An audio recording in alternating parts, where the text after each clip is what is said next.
You ask Tiger to solve. This deals with linear equations with one unknown. The final result is a equals -14. Let's solve it step by step. Group all a terms on the left side of the equation. Subtract a from both sides.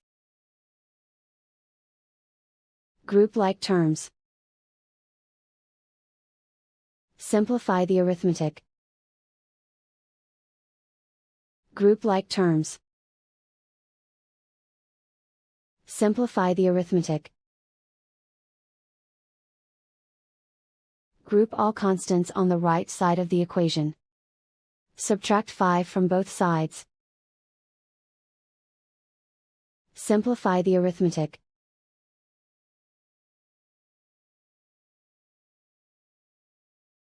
And so the final result is a equals -14.